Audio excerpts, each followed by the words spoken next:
திருவள்ளூர் நகராட்சியில் தற்போது மக்கள் தொகை 64,082 ஆகும். தற்போது இந்நகராட்சியில் 13 எண்கள் மேல்நிலை தொட்டிகள் 43.5 லட்சத்தில் கொள்ளளவில் உள்ளது. இதன் மூலம் குடிநீர் விநியோகம் செய்யப்பட்டு வருகிறது. ஒரு கூட்டத்தொடர் நடைபெறும் போது ஒரு பொருள் குறித்து கவனஈர்ப்பு தீர்மானமோ ஏதாவது தீர்மானம் கொண்டு வந்து அது எல்லோரும் பேசி அதற்கு முதலமைச்சரோ மற்ற அமைச்சர்களோ பதில் சொன்னிய பிறகு அந்த பொருள் குறித்து அந்த கூட்டத்தொடர் முழுதும் பேசுவதற்கும் அனுமதி இல்லை. அதை எடுத்துக்கொள்வதும் சபை மரபல்ல. அது ஒருபோதும் எடுத்துக்கொள்ளப்பட மாட்டாது. இது முன்னாள் முதல்வராக 4 ஆண்டு காலம் பணியாற்றிய மாண்புமிகு பிரதான எதிர்க்கட்சி தலைவர் ஐயா எடப்பாடி பழனிசாமி அவர்களுக்கு நன்றாக தெரியும். அவர்களோடு இருக்கின்ற பல மூத்த அமைச்சர்களாக இருந்தவர்கள் கூட அங்கே இருக்கின்றார்கள். எதற்காக இந்த புறக்கணிப்பை தொடர்ந்து செய்கிறார்கள் என்று யாருக்கும் தெரியவில்லை. அவர்கள் கள்ளக்குறிச்சி சம்பவத்துக்கு ஏற்பட்ட மனவேதனையோடு அவர்கள் இருந்தது போல் எனக்கு தெரியவில்லை. அவர்கள் இதை ஒரு அரசியலாக்க வேண்டும் என்று நோக்கத்தோடு தான் அவர்கள் இதை இந்த நம்முடைய மாமன்றம் சட்டமன்றம் நீண்ட நெடிய வரலாற்றுக்கு சொந்தமானது. நினைத்த நேரத்தில் நினைத்தவர்களெல்லாம் எழும்பி பேசுவதில்லை. வேண்டுமென்று இந்த அவைக்கு நடவடிக்கைகளில் இடையூறு செய்ய வேண்டும், புறக்கணிக்க வேண்டும், மாண்பை குறைக்க வேண்டும், மதிப்பை குறைக்க வேண்டும் என்பது தொடர்ந்து செயல்படுவது வேதனைக்குரியது. இதை வன்மையாக கண்டித்து இன்று ஒரு நாள் மட்டும் அவர்கள் இந்த அவை நடவடிக்கையில் ஈடுபடக்கூடாது என்று அவர்களை வெளியேற்றம் செய்திருக்கின்றேன்.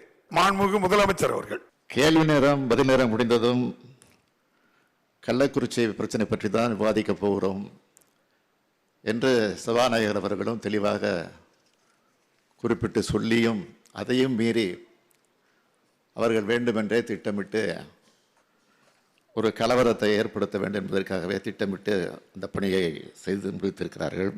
வேறொன்றும் இல்லை, 40க்கு 40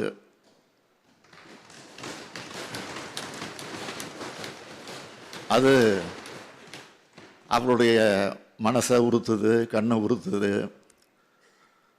அதை மக்களிடத்திலிருந்து எப்படி மாற்றுவது என்பதற்காக திட்டமிட்டு இந்த காரியத்தை தொடர்ந்து செய்து கொண்டிருக்கிறார்கள்.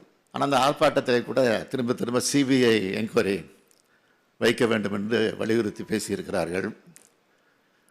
இதே எதிர்க்கட்சி தலைவர் அப்போது முதலமைச்சராக இருந்தபோது அவர் மீது சிபிஐ விசாரணை ஒன்று வந்தது. அதை அவர் மறந்திருக்க மாட்டார்.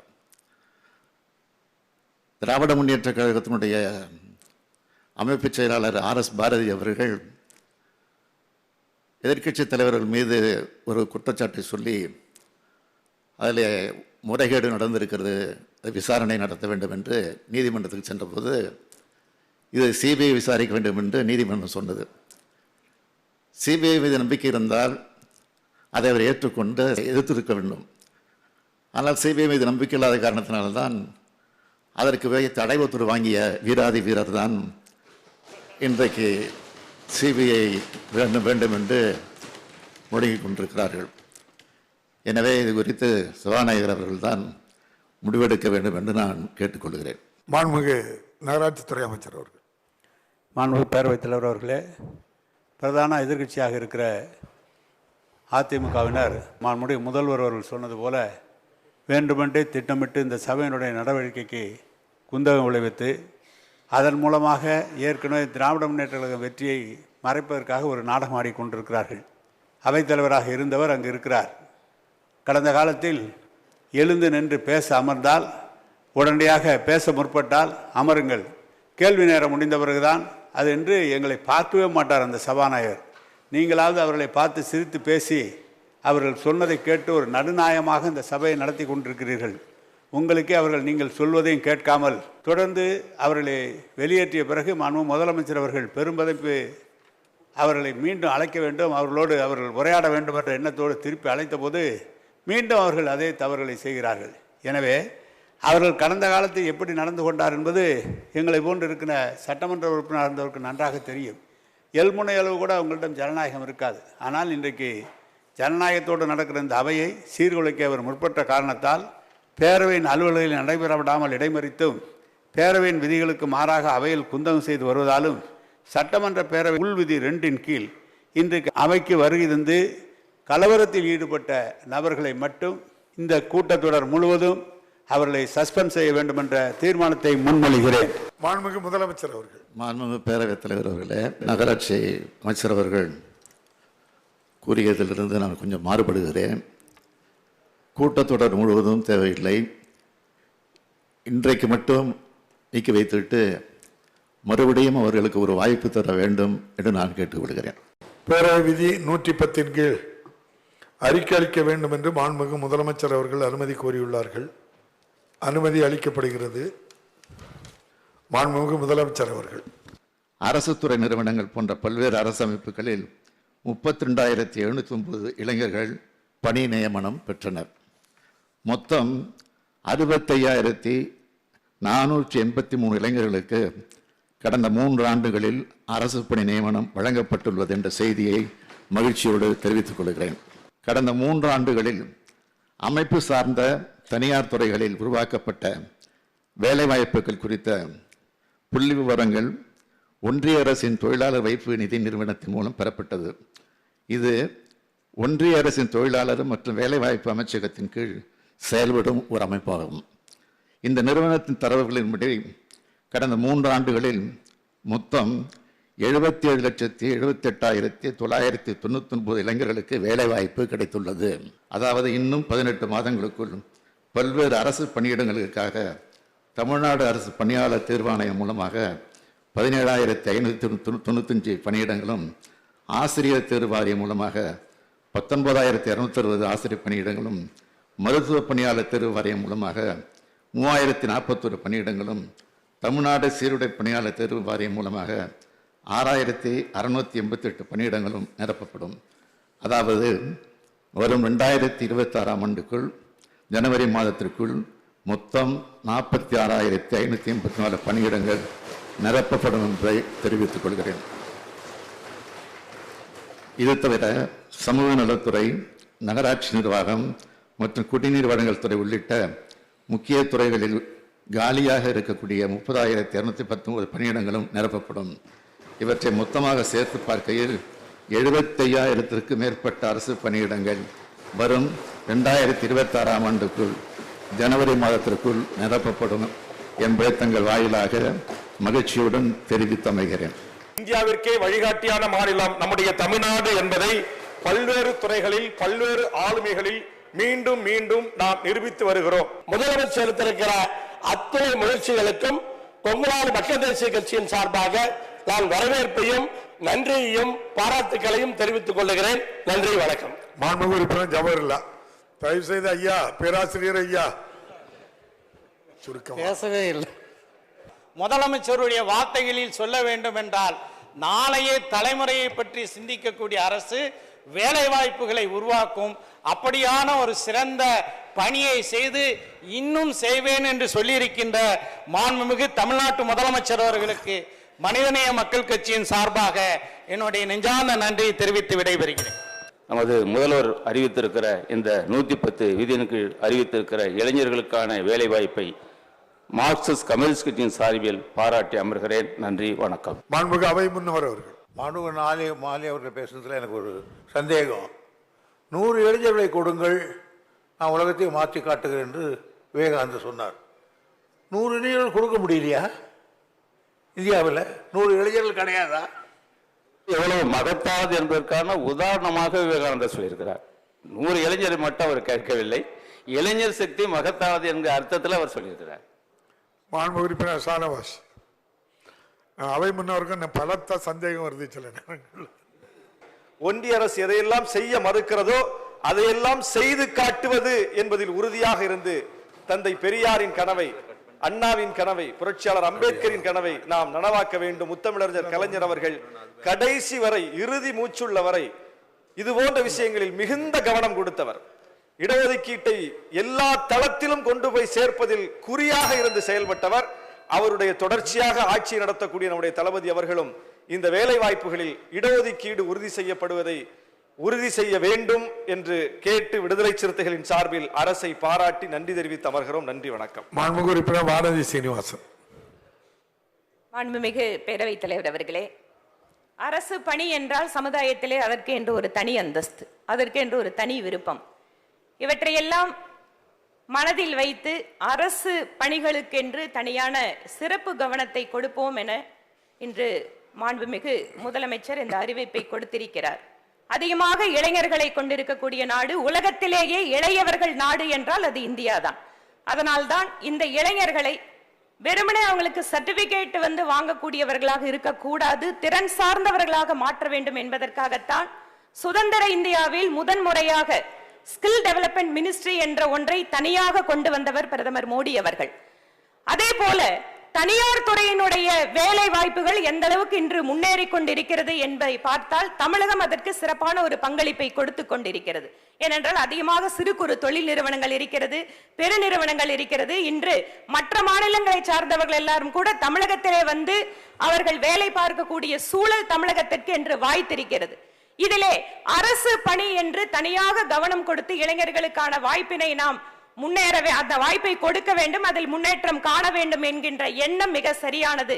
ஆனால் பல்வேறு துறையை சார்ந்தவர்கள், அது செவிலியர்களாக, ஆசிரியராக, பல்வேறு துறைகளை சார்ந்தவர்கள் அவர்களுக்கான வேலை வாய்ப்பினை பெற முடியாமல் இன்று நீதிமன்ற வழக்குகள் வாயிலாக துங்கப்பட்டு கொண்டிருக்கிறார்கள். ஆகவே இந்த விஷயத்தில் குறிப்பாக எங்கெல்லாம் அரசு பணியாளர்களுடைய தேர்வுகள் நடக்கின்ற நேரத்தில் நீதிமன்ற உத்தரவுகள் வாயிலாக லட்சக்கணக்கானோர் தமிழகத்திலே பாதிக்கப்பட்டிருக்கிறார்கள். அந்த விஷயத்தில் தனி கவனம் கொடுத்து ஏற்கனவே அவர்களுக்கெல்லாம் ஒரு வாய்ப்புகள் இருந்த சூழலில் கூட தாமதப்படுவதை தடுத்து இந்த அறிவிப்பை கொடுக்கின்ற அதே கவனத்தை அந்த விஷயத்திற்கும் கொடுக்க வேண்டும் என தங்கள் வாயிலாக மாநிலத்தினுடைய முதல்வருக்கு கோரிக்கை வைத்து அமர்கிறேன். நன்றி, வணக்கம். 19 ஆண்டு லட்சக்கணக்கான பேர் துன்பப்படுகிறார்கள், வழக்கு நீதிமன்றம் போன என்று சொன்னீர்கள். குறிப்பிட்டு யார் யாருக்கு எந்த பாதிப்பு என்பதை அரசின் கவனத்துக்கு கொண்டு வந்திருக்கலாம். நீதிமன்றத்தில் இருப்பதற்கு இந்த சட்டமன்றத்திலே விவாதம் தேவையில்லை. மாண்புமிகு உறுப்பினர் பிரின்ஸ், ஒரு தகுதியான சொன்னதை காப்பாற்றிய முதல்வர் என்றால் இவர்தான் தலைவர், இவர்தான் முதல்வர். இந்தியாவிலே நம்பர் 1 ஸ்டேட் என்று நான் ஆக்குவேன், மக்களுக்காக தன்னை பணி செய்வேன் என்று ஒரு டெடிகேட்டட் லீடர்ஷிப் அவர்தான் என்று நான் சொல்கிறேன்.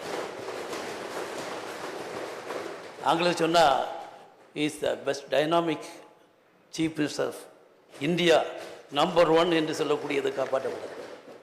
நான் என்னுடைய ஊர் கேரளா பகுதி அருகாமல் இருக்கக்கூடியதுனால் அதிகமான கேரளா நண்பர்களை சந்திப்பேன்.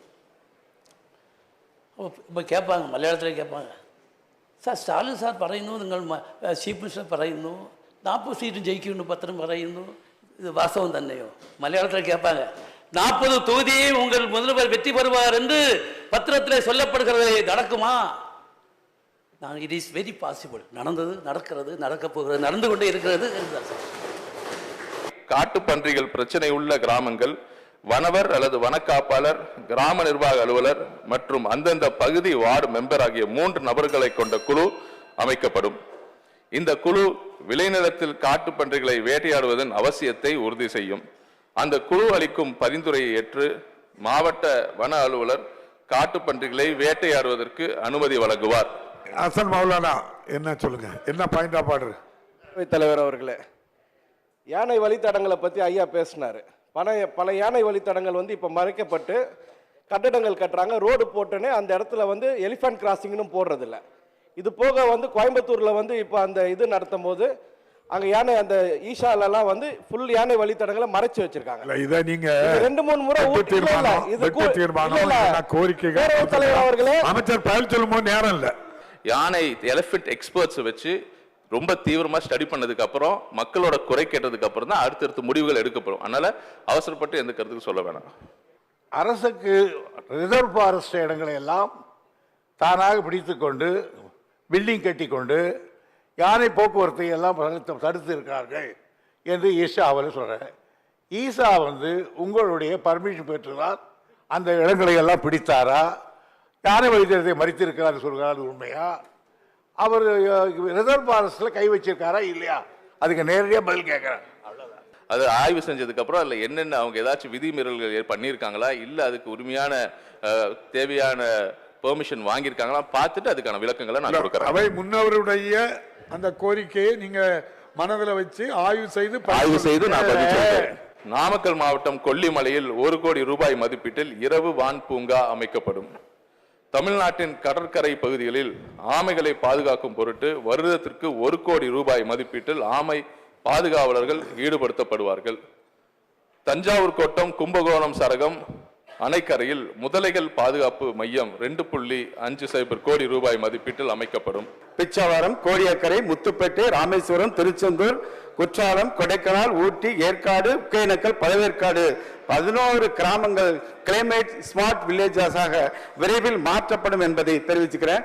அதே மாதிரி கோயில்களை அதனுடைய பசுமை மாறாமல் மீட்டெடுப்பதற்காக மதுரை மீனாட்சி அம்மன் கோயில், அன்னை வேளாங்கண்ணி பேராலயம் ஆகிய 2 வழிபாட்டு தலங்களையும் காலநிலை மீளுதிறன் கொண்ட திருக்கோயில்களாக மாற்றுவதற்கு 3 கோடி ரூபாய் ஒதுக்கீடு செய்யப்பட்டிருக்கிறது என்பதை நான் தெரிவித்துக் கொள்கின்றேன்.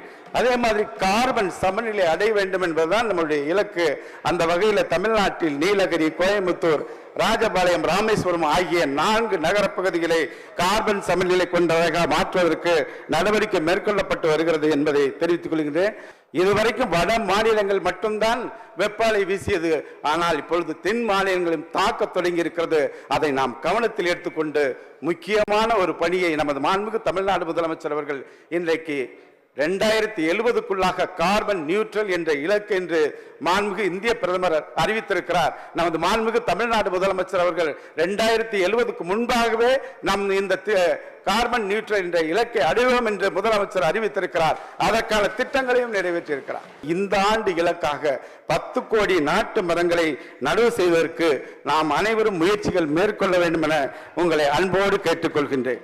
அதே மாதிரி நடுகின்ற மரங்களும் 1/2 அடி 1/4 அடியில மரத்தை கொடுத்து நடுன்னு சொல்லாம சைனாவில் 5 வருஷத்துக்குள்ள மரம் தான், 10 அடிக்கு மேல உள்ள மரம் தான் கொடுக்காங்க. அந்த முயற்சியும் பண்ணுங்க. கண்டிப்பா. இப்ப ராஜமுந்திரியில 12 அடி ஹைட்டு 14 கிலோ ஒரு மரக்கன்றுடைய விலை எடை. அதே மாதிரி பாத்தீங்கன்னா நிறைய இடங்கள்ல கருவேல மரங்கள் இருக்கு. அதை நாம அகற்றிட்டு நாட்டு மரங்கள் நடவு செய்ய இருக்கிறோம். மாண்புமிகு நெடுஞ்சாலைத்துறை கட்டிடத்துறை அமைச்சருக்கு நிறைய பதில் இருக்கும். சுங்கச்சாவடி இல்லாத 4 வழிச்சாலை உருவாக்குவதே இந்த அரசுடைய நோக்கம். அந்த அடிப்படையில் இந்த ஆண்டு 1397 கோடி மதிப்பீட்டில் 166 கிலோமீட்டர் சாலைகளை 4 வழிச்சாலையாகவும் 166 கிலோமீட்டர் சாலைகள் 4 வழிச்சாலையாக அகலப்படுத்தப்பட்டுள்ளன. இந்தியாவிலே முதன்முறையாக தமிழ்நாடு முதலமைச்சர் அவருடைய ஆணைப்படி சாலைகள் பள்ளங்கள் இருந்தால் அவற்றை யாரிடம் சொல்வது, எங்கு போய் புகார் அளிப்பது என்ற சந்தேகத்தை நீக்கும் வகையில் பொதுமக்களுடைய பங்களிப்பும் இதில் இருக்க வேண்டும். அந்த அடிப்படையில் நம்ம சாலை செயலி நம்ம சாலை செயலி என்கிற ஒரு அற்புதமான திட்டத்தை மாண்புமிகு இளைஞர் நலன் விளையாட்டுத்துறை அமைச்சர் இளவல் உதயநிதி ஸ்டாலினோடு வைத்து 1/11/2023 அதை நாங்கள் துவக்கி வைத்தோம்.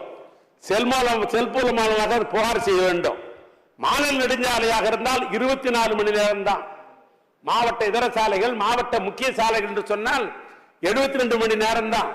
அதில் செல்போனில் அனுப்பினால் போதும் படம் எடுத்து நான் குறிப்பிட்ட 24 மணி நேரம் 72 நேரங்களில் அது உடனாக பூர்த்தி செய்து உங்களுக்கு திரும்ப அனுப்பப்படும்.